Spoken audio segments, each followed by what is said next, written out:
and welcome to the first reading wrap-up for 2022. I ended up reading quite a lot this month, so we have a good chunk of stuff to go through, and I'm pretty excited, so let's get into it. I ended up reading 9 books total. I believe all of these are from new to me authors. I'm not 100% sure, but I believe that is the case. Only 2 of the books were by POC authors. Both of these had a lesbian rep in it. I rated all of these 5 stars. Really enjoyed them to some degree, maybe more than I should have.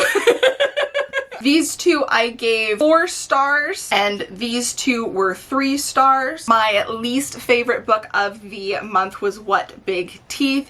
This is a book pretty much about a girl from a monstrous family who ends up coming home after not being around for an extended period of time and has to kind of deal with how her family is and acceptance and past problems and some fantastical issue that's happening. I loved all of the elements. I was annoyed by the characters but also intrigued by them, but unfortunately I almost hated the experience of reading this for 70% of the book. But because I was interested and because I felt like I should enjoy the book, I pushed through and ended up adoring the ending. But because I disliked so much of it for so long, I almost DNF'd this book. I can't give it a high rating even though I loved the way it ended, and I feel like on a reread, now that I know everything that I know, I would probably enjoy it more, because for a good chunk of it I was like, what's the point? Like, why? So this was my least liked book of the month. My favorite book of the month would definitely be They Never Learn by Lane Fargo. This is a dual POV story about a teacher who is basically a vigilante killing men that do horrible things, usually to women, and get away with it. And then we have a student who has befriended another student, and something ends up going on and she has to kind of deal with that. The stories are both actually very intriguing, although I definitely enjoyed the teacher's perspective more. There were some twists that were really fun, and I loved this. I loved this way more than I should when the main character is a serial killer.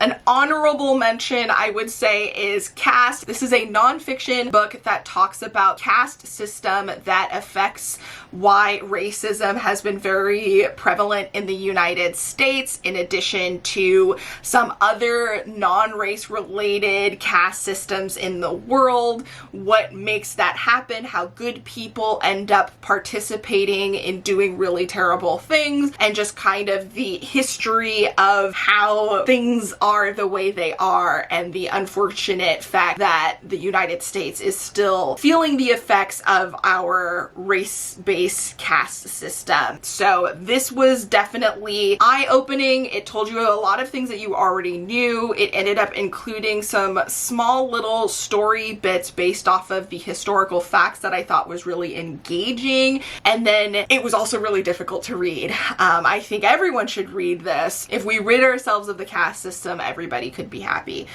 So this is a good but hard book. All of these books I ended up going in depth in my 48-hour thriller readathon vlog, which I will link down below. But a quick rundown for your own good is mostly about an unlikable teacher who starts drugging people at his school. When someone ends up dying, we end up getting a couple of different perspectives around what's going on. It becomes this mystery slash trying to stop this guy from doing stuff sort of story. A Flicker in the Dark is about a woman who, when she was younger, a bunch of girls go missing in her town, and her father ends up confessing to the disappearances, and then many years later, while he's still locked up, some new girls go missing in a similar way, and now she has to figure out what actually happened, if it's a copycat, how it relates to her father, etc., etc. The Turn of the Key is about a nanny who ends up taking a job at this high-tech house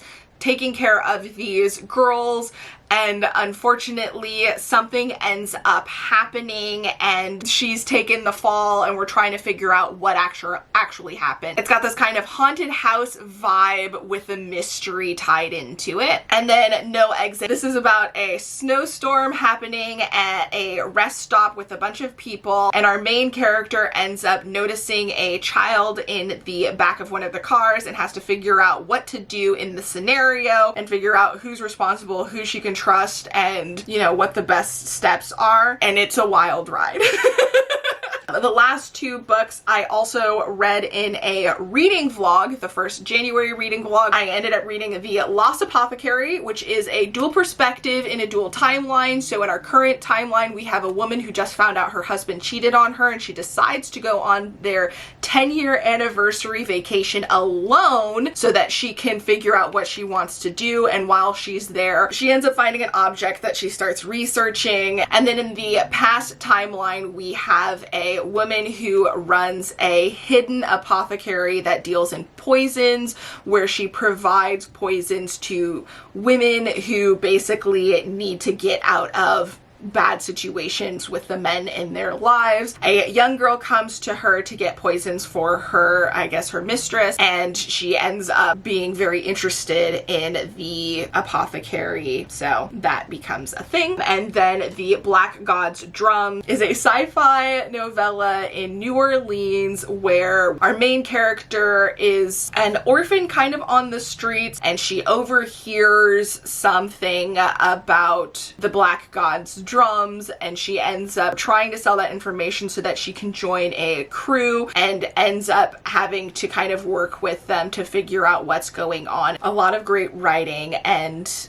very positive Black descriptions. All right, and these are all the books that I ended up reading in January. I hope you enjoyed hearing my sort of stats, what I thought about the books, a brief breakdown. Like I said, I'll have the reading vlogs linked down below if you want to see more of my thoughts as I was actually reading them. Thank you so much for watching the video. If you've made it this far, include this emoji down below. Let me know if you've read any of these books and what you thought about them, and I will catch you in the next video. Until then.